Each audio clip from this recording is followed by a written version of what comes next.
네, 5분의 이슈 파이터와 함께하는 야간개장 수요 정치 클럽인데요. 오늘 도로 사정 때문에 두 분이 조금 늦으십니다.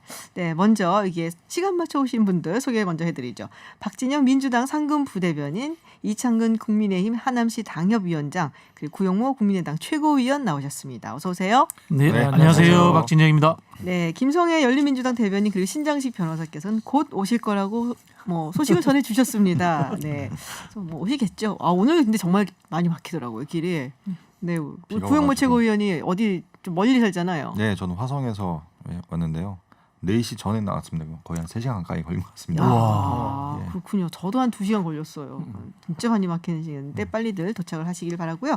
자, 유튜브 TBS FM 들어오시면은 보이는 라디오로도 함께 하실 수 있습니다. 오실 때 오시더라도 일단 이야기를 시작을 해보죠. 첫 번째 주제는 가덕도입니다. 네, 김해신 공항이 이제 사실상 이제 백지화가 됐고 국토부가 후속 조치를 내겠다고 했는데 여당은 부산 가덕도를 내세우고 있습니다라고 말씀드리는 사이, 네, 김성애 열린민주당 신장식 변호사구나. 오, 죄송해요. 마스크를 쓰셔갖고, 네, 신장식 변호사, 네, 신장식 변호사 오셨습니다. 네, 안녕하세요. 우리 가덕도 얘기하려고 그랬어요. 네. 네, 그래서 숨을 막 이렇게 몰아쉬고 계시는데. 그래서 이제 먼저 시작하세요. 다른 분부터 숨 좀 쉬고. 숨 못 쉬게 하려고. 네. 바쁠 때 먼저 시킵니다. 제가 이럴 때는. 자, 가덕도를 지금 여당 측에서 내세우고 있단 말이에요. 부산 재보궐선거 때문에 그런 게 아니냐라는 얘기들 많이 하고 있습니다. 네, 어떻게 봐야 될까요? 다른 분부터 하시죠. 진짜로. 제가 먼저 할게요. 알겠습니다. 박진영 안녕하세요. 박진영입니다. 예. 가혹하시네. 가덕도에 가본 적이 있는 박진영입니다. 네. 사실은 이제 가덕도로 결정난 건 아니고요. 김해공항 확장이 이제 취소되고 신공항을 새로 만들자라는 쪽으로 이렇게 결론이 난 것 같은데, 그렇게 하다 보면은 시간이 많이 걸릴 것 같으니까 다시 부지 선정하면은 시간이 많이 걸릴 것 같으니까 특별법을 만들어서 가덕도를 하든지 간에 빨리 진행하자. 이게 이제 현재까지의 상황인 것 같은데요. 이렇게 접근하시면 될 것 같습니다. 저는 이제 국책 사업을 한번 해본 경험이 있는 사람인데요. 국책 사업의 방식이 바뀌어야 됩니다. 기존의 안정성, 기술성 이런 것들은 사실은 솔직히 말씀드리면 대한민국 기술이 세계 최고이기 때문에 모든 것을 다 해결할 수 있습니다. 제가 봤을 때는 그런 것들보다는 국책 사업은 헌법적 가치. 서울에 계신 분은 1시간 만에 유럽 갈 수 있는데 왜 부산에 계시는 분은 4시간 만에 유럽 가야 됩니까?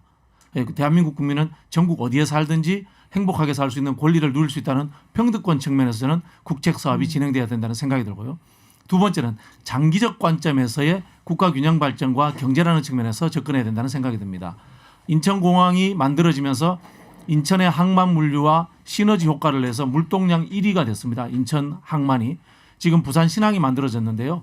어쨌든 간에 부산 신항과 새로운 공항이 만들어져서 새로운 물동량과 항만으로서 역할을 통해서 대한민국이 서울 외에도 거점 발전을 할 만한 곳을 또 하나 가지게 된다는 그런 장기적 경제적 관점에서 저는 신공항이 꼭 만들어져야 된다. 이렇게 생각을 하고 있습니다. 신공항 만드는 거에 대해서는 그렇게도 이견들이 없는 것 같은데 어디로 할 것이냐 갖고 이게 오락가락했단 말이에요. 벌써 10년이 넘게 20년 맞습니다. 가까이 됐는데 자, 평등권 얘기하셨고 그리고 장기적인 관점에서 이거를 추진을 해야 된다라고 하셨습니다. 네, 국민의힘 이창근입니다. 아까 우리 박 부대변인께서 국책 사업 말씀하셨는데 국책 사업에서 가장 중요한 것이 정책의 안정성과 일관성입니다. 그리고 우리 오늘 말씀하신 것처럼 17년 동안 이게 표류하던 정책이고 지난 2016년도에 이미 세계적인 전문기관에서 기술적인 부분 그리고 정말 객관적인 평가를 해서 이미 김해 신공항으로 결론이 났고 그때 당시에 5개 지자체가 다 대승책 차원에서 승복을 한 사안입니다.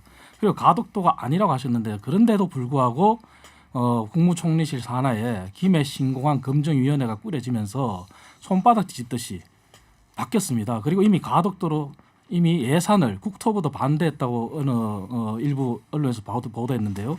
가덕도 신공항 검증이라는 예산까지 20억을 투입했어요. 그러면 가덕도로 이미 기정사실한 겁니다. 그런 차원에서 본다면 이것은 모순이고요. 왜냐하면 어제 검증이 발표했을 때도 보면은 안정성, 환경 측면, 소음 측면, 운영 측면에서 문제가 없다 그래요. 그런데 미래 수요라는 말도 안 되는 그러한 근거를 댔는데 이미 미래 수요 충분히 다 커버할 수 있는 그러한 김해 신공항 수요 추정이 나왔습니다. 그리고 부산시와 협의가 안 됐다. 이러한 말도 안 되게 하는데 그럼 가령 3기 신도시 같은 경우도 지자체와 협의를 하고 기본 계획을 수립했는지 묻고 싶습니다. 그런 측면에서 본다면은 네. 일관성을 무너뜨린 여기에 대한 해명이 우선 돼야지만 납득이 될 겁니다. 신다스 네. 변호사님 이제 숨 좀 네, 쉴 수 있어요? 예, 네. 예, 숨 쉬었습니다. 네. 그래서 우리 이창근 지역위원장님, 당협위원장님은 가덕도 신공항 반대하시나요?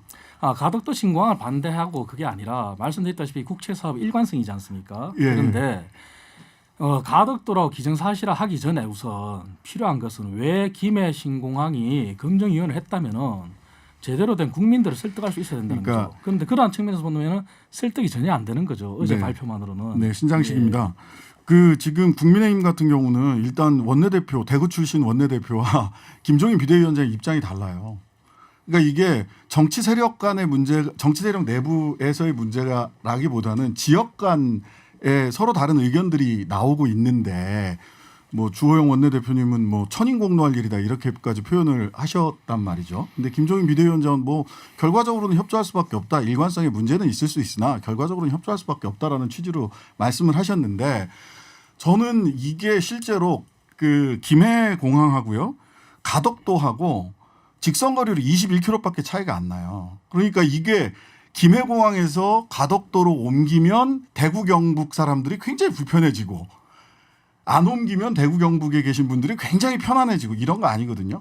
김포공항하고 인천공항이 한 40km 정도 차이가 나고 종로에서부터 따지면 한 60km 정도 종로에서부터 인천공항까지 이렇거든요. 그러니까 이거는 제가 보기에는 오히려 지역의 정치 기반을 두고 계신 분들이 자기 지지 기반을 강하게 결속하기 위해서 오히려 지역의 여론들을 대립적이고 분열적으로 가려고 하는 게 아닌가라고 하는 의심이 사실은 네네. 조금 들어요. 결과적으로 부산시장 선거를 앞두고 부산 재보궐 선거를 앞두고 이게 조금 당겨졌을 수는 있다는 생각이 듭니다. 근데 뭐 이게 아무런 정치적 의도 없이 뭐 국가 백년지 대계만을 위해서 했다. 이거는 사실은 지나친 것 같고요. 정치적인 목적과 또는 뭐 여러 가지 합리적이고 객관적인 근거들을 가지고 얘기가 같이 된 것 아닐까라는 생각이 들고 그런 측면에서 보자면 저는 이 재보궐 선거에서 이 가덕도 김해 신공항을 하지 않고 가덕도에서 공항을 동남권 공항을 하겠다라고 하는 얘기가 결과적으로 저는 부산 재보궐 선거에서 큰 변수가 안 될 것 같아요. 변수가 안 왜냐하면 된다. 아무도 반대할 수 없어요 지금. 박진영입니다. 저도 100% 동의를 하고 있고요. 왜냐하면 사실은 PK에 있는 국민의힘 의원들도 다 찬성을 할 겁니다. 그래도 그분들이 더 열성적으로 했던 과거도 있기 때문에 이슈는 같이 찬성해서 이제 묻혀진다 이런 측면을 보시면 좋을 것 같고요. 저는 이 부분에 이제 정책의 일관성 문제는 충분히 비판받아야 마땅하다고 생각합니다. 다만 이 비판의 것들은 문재인 정부뿐만이 아니고 박근혜 정부, 이명박 정부도 똑같이 비판받아야 되고요. 그 부분에 있어서 제가 장기적 관점의 경제 발전성을 이야기하는데 그런 부분이 대한민국 국토부가 할 수 있는지에 저는 의문을 갖고 있습니다. 국토부가 할 수 있는 것은 기술성, 안정성, 환경성 이런 것들인데요. 제가 말씀드렸지 않습니까? 대한민국의 기술이 최고입니다. 그거 다 해결할 수 있습니다. 다만 장기적 관점에서의 우리가 이야기하는 경제 발전이라는 것은 현재 정부가 하고 있는 예타라는 측면과는 완전히 다른 차원의 큰 이야기입니다. 이창근입니다. 그건 잘 몰라서 그러시는 거고요. 경제성 평가 이런 부분이 우리가 연구 용역을 하면은 다 들어갑니다. 그게 예타나 사업 타당성 들어갈 때 경제성 평가와 재무성 평가를 하게 돼 있습니다. 그래서 경제적인 부분 분명히 봐야 되고요. 그런데 경제적인 부분만 보더라도 만약에 가덕도를 한다고 한다면은 김해 공항의 경제성 부분이 뭐가 잘못됐는지를 밝혀야 됩니다. 그런데 그걸 전혀 밝히지 못하고 있어요. 그리고 아까 우리 신장식입니다. 신장식 우리 변호사님 말씀하신 김종인 위원장과 주호영 원내대표 입장이 다르다. 그건 오히려 우리 신장식 변호사께서 오히려 지역 정치인들의 갈등을 부추기는 그런 듯한 말씀을 하신 것 같아요. 동의할 수 없는데요. 제가요? 두 분 다 말씀하신 거는 그렇습니다. 뭐냐면은 일관성 부분을 지적했고 정부가 저희는 야당입니다. 정부 여당이 가덕도를 추진하겠다 한다면은 거기에 대한 합당한 국민을 설득할 수 있는 그런 논리를 펴고 그렇게 결정이 된다면은 그렇게 갈 수밖에 없다는 그런 말씀 분명히 말씀드린 거고 다만 네. 지금까지 발표만으로는 그게 전혀 되지 않는다는 거죠. 경제성 말씀하셨지만 경제성에 대해서는 일절 발언을 하지도 못하고 국토부에서 제시하지도 못하고 검증위원회에서도 제시한 게 하나도 없어요. 그게 문제라는 거죠. 장기적 관점의 경제성을 항목 기준에 넣지 않았던 거거든요. 그래서 제가 말씀드린 아니죠. 검증위원회에서 그걸 평가를 해야 되는 겁니다. 그걸 해야 되는데 확인을 한번 해보세요. 제가 하는 게 정확할 겁니다. 아니, 모순이라는 예타와 거죠, 그다음에 그게. 이 효용성 조사 두 가지를 했을 겁니다. 네. 네 가지 부분 했는데 경제성은 평가돼야 우리 됩니다. 지금 침묵 수행을 하고 계시는 구영모 최고위원과 김성애 대변인께도 기회를 조금 드리려고 하는데 구영모 최고위원. 네, 구영모 최고위원입니다. 1년의 어떤 과정들을 봤을 때 결과적으로 이 정책이 계속해서 만들어지는 게 처음에는 이제 2002년도에 그 돛대산 사고로 인해서 이제 김해공항에 대한 안정성이라든지 여러 가지 그런 필요에 의해서 이제 점차 노무현 대통령 때부터 정책적으로 계속해서 이제 진행을 했는데 결과적으로 보면은 이 1년의 과정들이 가장 피해를 많이 본 사람들은 국민이에요. 근데 반대로 정치인들이 가장 어떻게 보면 혜택을 많이 받습니다. 정책적으로.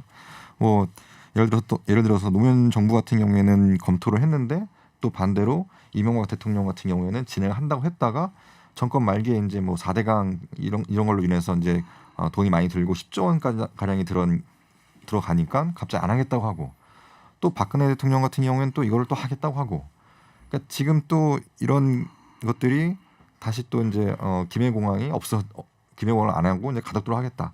그러니까 결과적으로 정치인들이 항상 선거 때만 되면 세일즈 할 수 있는 굉장히 좀 매력적인 이슈다. 저는 그렇게 좀 보고 있는데 이것보다도 가장 중요한 거는 경제성이라고 봅니다. 이게 국책 사업이라는 게 항상 보면 국가에서 주도를 하다 보니까 지방자치단체장들은 하겠다고는 하는데 결과적으로 나중에 책임이 없습니다. 지방 공항들이 전부 다 지금 어떻게 보면 손실을 많이 입고 사회적인 문제가 되고 있는데 이런 것들을 해결하지 않고 무조건 닥친 선거에 닥쳐가지고 뭐 이렇게 유치하겠다라고만 하는데 이거는 반드시 지방 정부 같은 경우에도 국책 사업이 있으면 같이 예산을 같이 담당을 하고 손실이 난 부분에 대해서도 국가에서만 배당하는 것이 아니라 지방자치단체도 함께 할 수 있는 그래서 정말 신중하게 정책 결정을 할 수 있는 그런 기반이 마련돼야 된다 저는 이렇게 보고 있습니다. 네, 김성애 대변인. 예, 열린민주당 김성애 대변인입니다. 일단 정치적으로 판단한 거죠. 대구 경북이냐 경남 부산이냐 어느 쪽에 손을 들어줄 거냐를 가지고 대구 경북 부산 경남의 공이 이 정치적 지분을 갖고 있는 새누리당이나 여기서 이제 결정을 잘 못하고 어정쩡하게 미룬 거고 민주당은 부산 경남을 택한 거예요. 거기에 대해서 정치적 판단을 받겠다고 한 것이기 때문에 전 그건 그렇게 봐야 된다라고 생각하고요. 경남 지금 조선 사업이 되게 어려워져서 동네 경기 자체가 좀 주저앉고 있습니다. 이거를 살릴 저는 가덕도 신공항이 좋은 소재가 될 거라고 생각하고 지금 예산 10조 얘기하는데 정의당 경남도당에서 어제 논평 낸 거 보니까 김해공항 이용자가 58% 줄었는데 어떻게 이런 일을 할 수 있느냐라는 논평이 나왔는데 깜짝 놀랐어요. 가덕도 신공항은 2029년에 만들어지는 건데 올해 내년 코로나 상황 때문에 2029년 공항 짓지 말아야 된다는 건 좀 말이 안 된다 생각하고 이명박 정권의 4대강 사업 22조도 그 돈 허공에 날렸다고 하지만 어쨌든 경기 부양책을 강제로 써서 사용한 측면이 있거든요. 문제는 하고 나서 포크레인으로 팠던 강이 전부 다 메꿔진 문제가 있을 뿐이죠. 하지만 가덕도 신공항은 10조를 들여서 지으면 지은 채로 남습니다. 게다가 아마존도 최근에 여러 가지 고민을 하면서 동북아시아에서 물류의 허브로 가장 지금 눈여겨보고 있는 것이 부산이거든요. 그래서 항만과 항공과 철도가 연결되는 이 지점. 그래서 경남과 부산 경기를 살리는 데 좀 큰 도움을 줄 것이기 때문에 그런 점을 노려서 한 거라서 선거용이다라는 것을 민주당이 부끄럽지 않게 당당하게 얘기했으면 좋겠어요. 아까 박진영 부대변인이 오시기 전에 살아간다고 그랬어요. 김성애 대변인.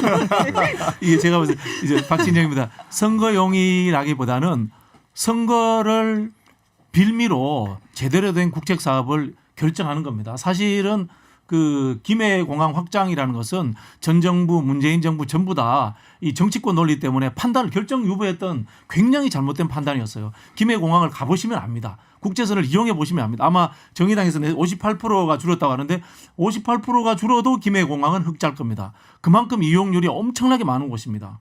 그런데 이게 금방 말씀드린 신항만과 연결된 물류적 거점이 된다면 이것이 가지고 있는 앞으로의 성장 가능성은 정말 무궁무진합니다. 이창근입니다. 신장식 변호사님 먼저 하시고 예, 신장식입니다. 아까 뭐 지역 감정을 조장한다고 저희들은 그런 거 해본 적이 없는 당이에요. 아시다시피 예, 정의당은 그 왜 이런 말씀을 드렸냐면 대구 지역 국민의힘 국회의원들은 다 반대했어요. 이거 뭐 천인공로 뭐 이런 뭐 굉장히 거친 언사를 하셨고 또 부산, 울산, 경남 쪽 국민의힘 의원들은 다 찬성했잖아요. 근데 유일하게 국민의힘 쪽으로 분류되는 대구 지역 국회의원 중에 딱 한 분이 찬성하셨어요. 홍준표 의원.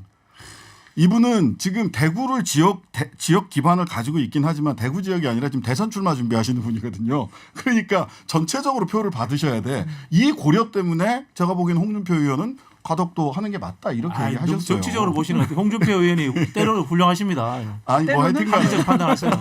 국민의힘 그렇고요. 이창근입니다. 마지막 한 네, 가지 맞습니다. 더 그 말씀드리면 저는 그런 측면에서 오히려 다른 가치에서 이걸 접근을 한다면 그러니까 이게 국책 사업이고 이게 산업 뭐 경제성이라든지 이런 부분들이 아니라 사실 정의당이나 또는 녹색당이나 이런 진보 정당에서는 아예 다른 가치에서 이 사업을 봤거든요. 말하자면 가장 우리가 탄소 제로 가겠다고 하고 있는데 국정 목표 중에 하나가 그린 뉴딜 탄소 제로 가겠다라고 하는데 실제 교통 운송 수단 중에서 가장 탄소를 많이 발생시키는 게 비행기거든요.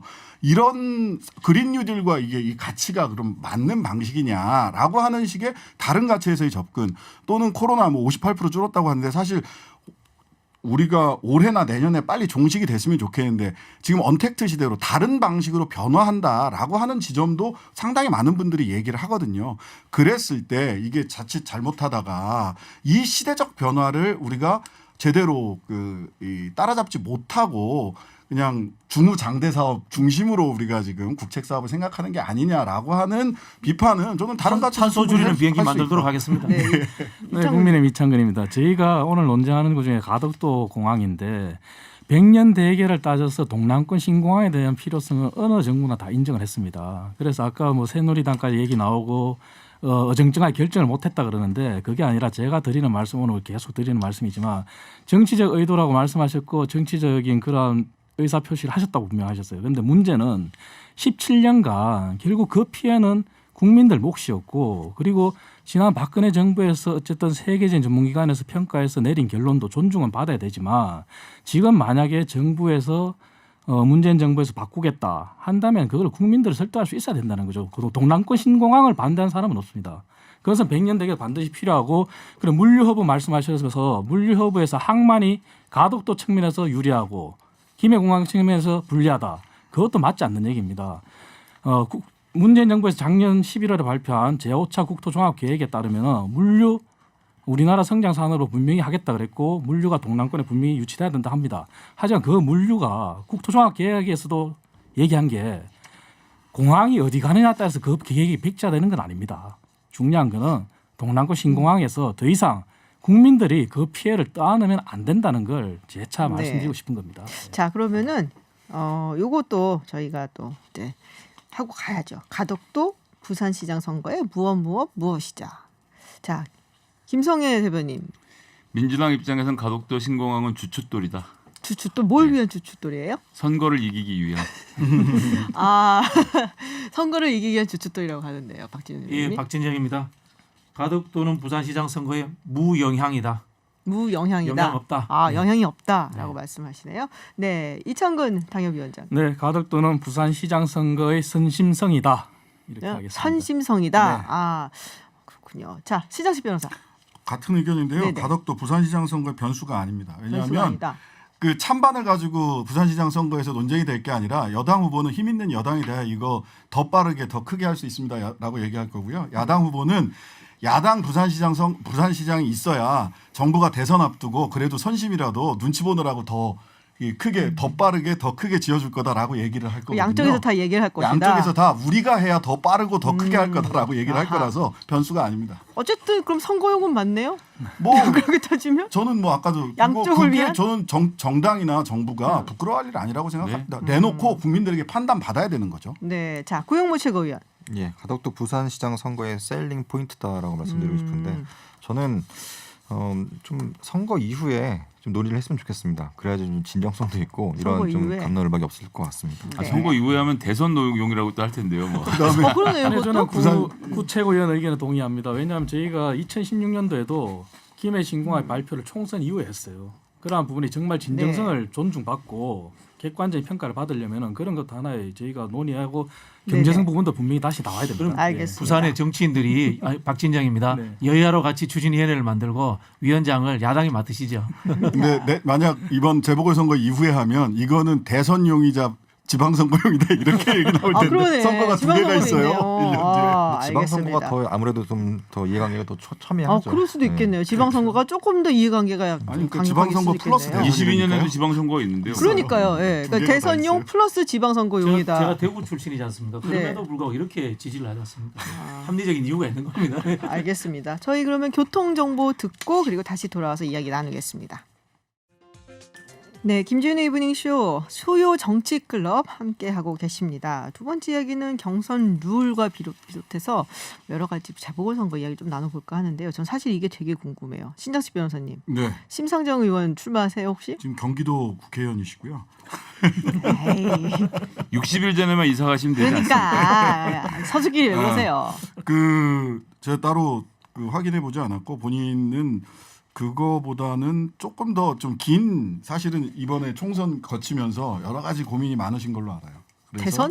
예, 뭐 여러 대선? 가지로 고민을 하시고 계시고 정의당 내에서는 뭐 경선 룰이 정해져 있기 때문에 당원들이 투표해서 후보를 뽑을 거고 지난 일요일 날 전국위원회에서 뭐 전현직 의원, 심지어는 김종설 당대표, 그다음에 뭐 현재 서울시의원 하고 있는 권수정 의원 등등까지 모두 다 지금 빨리빨리 좀 의지를 좀 밝히고 국민들 앞에 선보여야 되지 않겠느냐 이런 네. 요구들을 우리 전국위원들이 좀 많이 하셨습니다. 사실. 국민의당은 그러면 안철수 대표 빼고 네. 네 누구를 후보로 지금 점 찍은 분이 계신지. 저희 같은 경우에는 사실 지금 서울시장 선거에 대한 구체적인 것보다도 계속해서 말씀드리는 게 이제 정권 교체에 관련돼서 네. 저희가 야권 혁신 플랫폼을 지금 안철수 네네. 대표가 얘기를 했고 이제, 우리가 보기에는 지금 서울시장 선거는 야권에서 안 될 거라고 봅니다.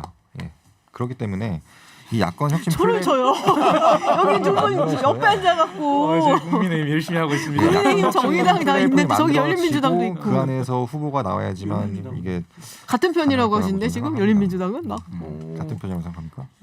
아니 뭐 그래서 국민의당은 뭐 저희 이게 먼저 전제가 돼야지만 네네. 예, 그 다음에 어떤 액션이 나오지. 그리고 아마 12월 달 정도 되고 이제 예산 국회가 끝나야지 좀 더 구체적으로 뭔가 좀 나오지 않을까 싶습니다. 그렇군요. 자, 그럼 열린민주당에서는 방금 전에 같은 편이라고 얘기를 하신 게 아무래도 후보 내지 말라고 약간 연막작전을 쓰는 것 그렇지 같아요. 않습니다. 어떻게 후보 내실 거예요? 저희는 일단 재보궐선거 준비위원회는 구성을 했고요. 네. 선거 공천 룰 및 방식에 대해서 지금 정하고 있습니다. 지난 총선 때 저희가 당원들이 공천을 하는 방식으로 공천권을 전체를 당원에게 돌려주고 선거를 치렀는데 그때 좀 급하게 해서 이번에 좀 준비를 잘 해서 하려고 하고 있고요. 뭐 누가 나오겠다고 지금 정하신 분은 없지만 예를 들어서 이제 다른 당에 비해서 유리한 점을 말씀드리면 저희는 현역 의원이 출마를 한다고 결정을 하잖아요. 예를 들면 그러면 재보궐선거를 할 필요가 없습니다. 예. 그냥 그분이 출마해서 당선이 되면 차점자가 다시 국회의원 승계하면 되기 때문에 아하. 예, 그런 점에서 예, 굉장히 고비용 정치를 할 수 있다. 이런 점이 하나 있고요.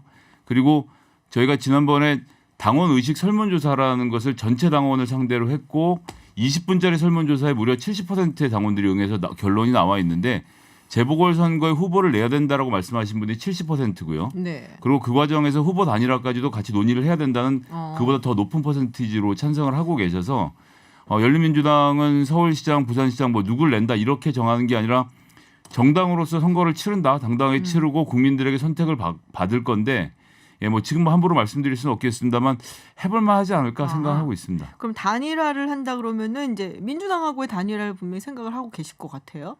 그러니까 이제 당원들이 그런 설문에 답을 했다는 것이고 지금 저희가 단일화에 대해서 현재는 뭐 고민하고 있는 건 없습니다.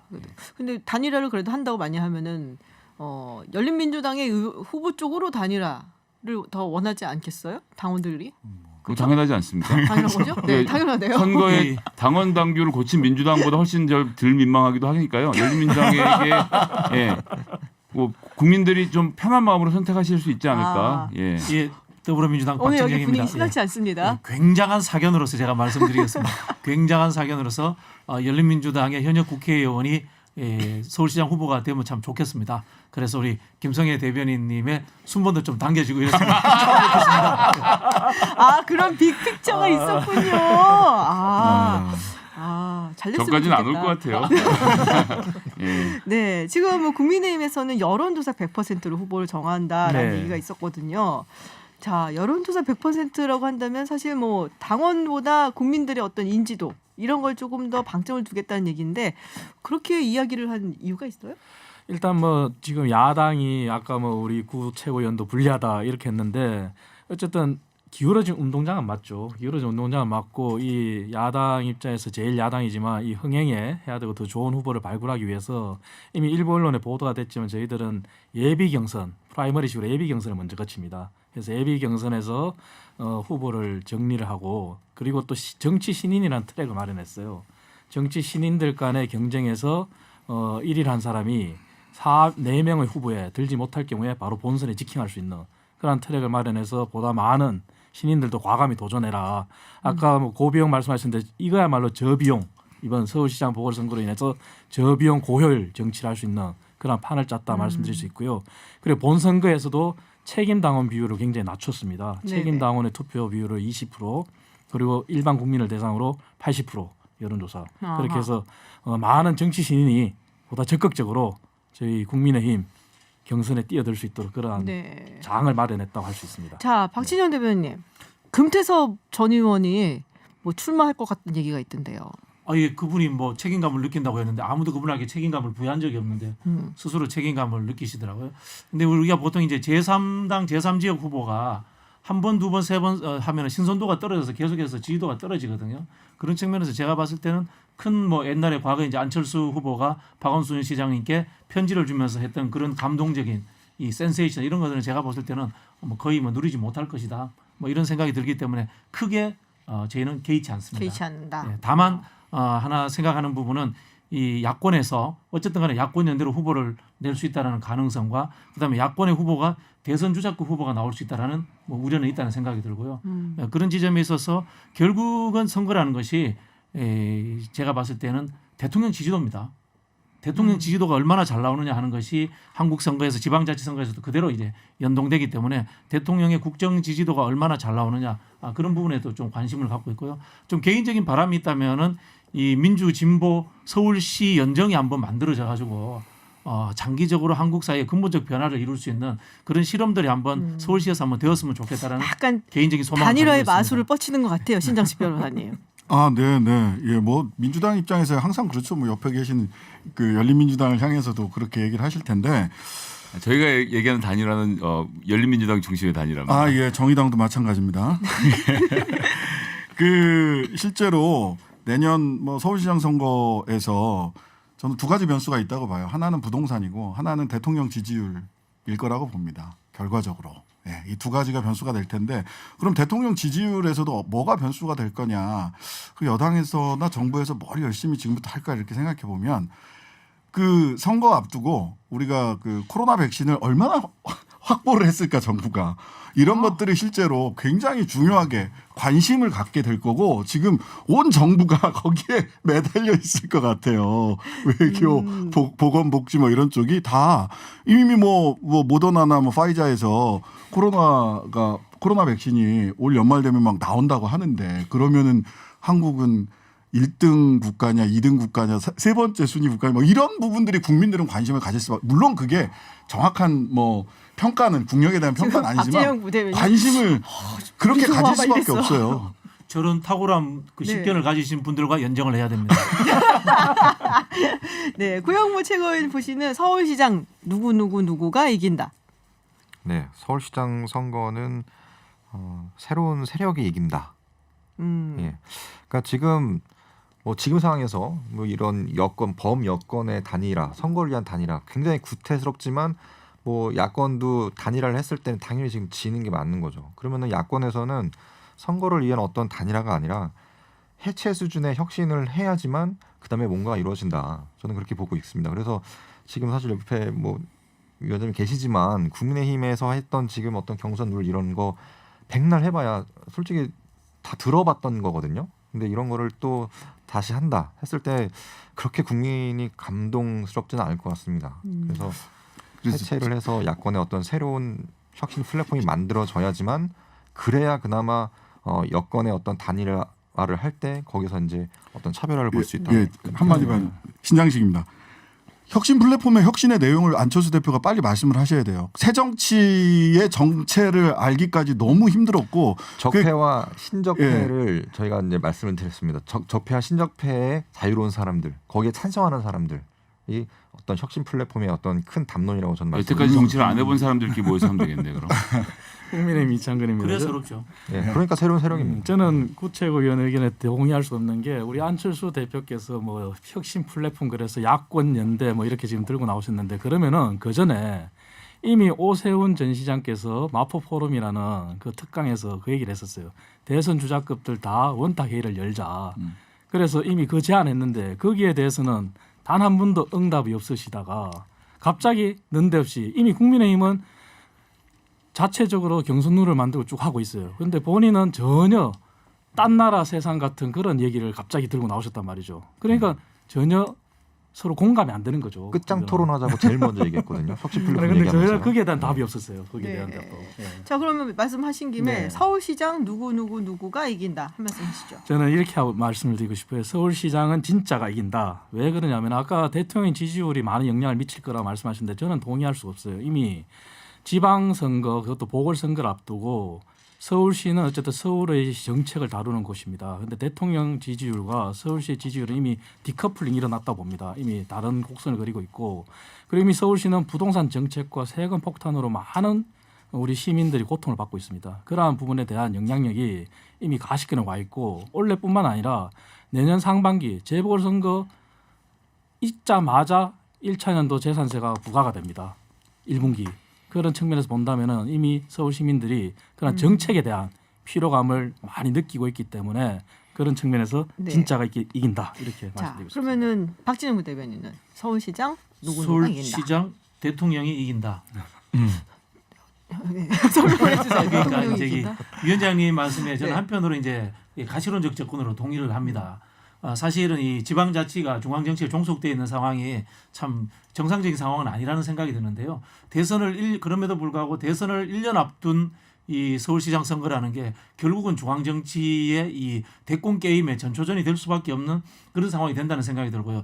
이것은 어쨌든 부동산 정책이든 뭐 그 몇 개의 구체적인 정책이 아니고 다음 대선의 게임을 보는 시각으로서 국민들에게 주어질 거고 저는 언론 역시 그렇게 만들어서 포장해서 팔 거라는 생각이 듭니다. 결국은 어쩔 수 없이 또다시 양당 간에 1당 2당 간에 대선 게임으로 갈 수밖에 없는 상황이고 여기에서 가장 중요한 것은 정권 심판론을 막을 수 있는 대통령의 지지도가 아닌가라고 생각이 듭니다. 저랑 내 얘기를 한번 하시죠. 네. 자, 김성애 대변인께서는 어떻게 보시나요?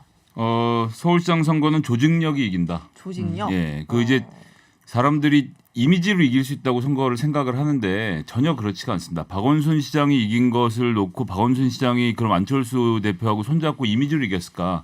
아니거든요. 바닥에서 뭐 여기 지역위원장님들 계십니다만 바닥에서 움직이는 조직력이 어마어마한 힘을 발휘를 해요. 그것의 좋은 사례를 우리는 유시민 경기도지사 후보의 패배에서도 볼 수 있다고 생각하고요. 조직이 있어야 선거를 이기는데 국민의힘의 현재로서 가장 큰 문제는 다른 데 있는 게 아니라 수도권 민심을 무서워하는 수도권 지역 의원들이 너무 없다는 점. 그래서 뭐 예를 들면 지금 뭐 이 박근혜 이명박 대통령에 대해서 김종인 비대위원장이 사과한다 그러는데 이게 논란이 되는 자체가 저는 놀랍습니다. 지금 해체 수준의 혁신을 해야 되는 정당에서 너무 눈에 뻔히 보이는 잘못에 사과하는 문제조차도 논쟁으로 가는 이런 상황에서는 수도권의 민심을 읽을 수가 없다. 그래서 위원장님 계시지만 수도권의 민심을 국민의힘이 들어야 그 듣는 과정이 필요하고 조직력으로 결국은 선거는 승부를 보게 되지 않겠나 그렇게 생각합니다. 그러면은 조직의 힘이 중요하고 조직력이 이긴다라고 하셨는데요. 그러면 좀 큰 정당이 좀 유리하지 않을까? 그러면 아까 후보 단일화는 열린민주당 쪽으로 돼야 된다고 말씀하셨는데 이미지는 민주당이- 우리가 가져가고 그런 거예요? 박원순 박진영입니다. 박원순 시장님이 처음 당선될 때 박원순 시장님은 무소속 후보였고 민주당이 조직적으로 지원했습니다. 아, 예. 해결들 하시기 바랍니다. 좋은 모델입니다. 열린민주당이나 정의당한테. 예. 네, 신나수 변호사님. 저는 뭐 서울시장 두 가지인데요. 아까도 말씀드렸다시피 부동산 그리고 대통령 지지율. 말하자면 그때 더 조금 더 얘기하면 네네. 백신 이긴다. 대통령 백신. 지지율은 백신과 연관돼 있고 그다음에 부동산 정책. 이 내년 되면 실은 뭐 어떤 사람들은 이 지금 현재 부동산 정책이 내년이 되면 결과적으로는 다주택자들이 물량을 내놓을 수밖에 없어서 안정될 거다라고 예상을 하는 사람들이 있는가 하면 한편으로는 실제로는 이제 세금 막 6월달인가요? 네. 부과되고 이게 눈앞에 보이면 훨씬 더 부동산 때문에 민심이 이반할 거다라고 예상하는 분들도 계시거든요. 이 부동산 관련된 민심이 서울에서 굉장히 저는 중요할 거다. 그래서 부동산 그리고 백신 이 두 개가 이긴다. 부동산과 백신 두 개가 이긴다. 백신은 그럼 저희한테 유리하네요. 그렇죠. 잘 하시면 유리한 거고요. 잘못했으면 지금까지 백신 때문에 그 코로나 대응 때문에 굉장히 대통령 지지율이 높게 유지가 됐었는데 코로나 대응이 막판 한 수가 막판 끝수가 어떻게 국민들에게 비칠 것인가 좀 굉장히 국민들 건강에도 중요한 일이고. 그래서 저희 민주당에 특강 한번 모시면 안 될까요? 여기서 이런 네. 백신 확보 됐나요? 근데 우리? 저잘 모르겠어요. 제가 보건 이창근입니다. 예. 아니 안 그래도 언론에 보니까 우리 문재인 대통령께서 백신 만드는 회사에 일정도 소화하고 그런 기사를 봤어요. 국민의 한 사람으로서 정말 빨리 나왔으면 좋겠어요.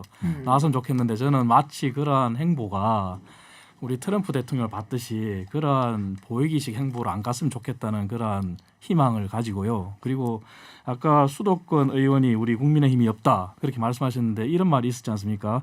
우리 뭐 우스갯소리로 북한이 방위병 전력을 무서워한다 그런 말이 옛날에 있었듯이 저희가 이게 언제적 얘기인데 네, 지금. 근데 뭐 이미 오래됐지만 원외위원장들은 저를 포함한 이번 4.15 총선 때 뼈저리게 아픔을 느꼈습니다. 그래 그 원외위원장들이 현역 의원 못지않게 수도권에서 정말 고군분투하고 있습니다. 아주 목소리를 예. 높이셨으면 좋겠습니다. 예, 그래서 말씀입니다. 저희들이 정말 처절하게 그 아픔을 겪고 있기 때문에 네. 열심히 할 겁니다. 그래 그 말씀하니까 구용모 열린민주당 최고위원은 이해를 못해요. 이게 무슨 얘기인지 몰라.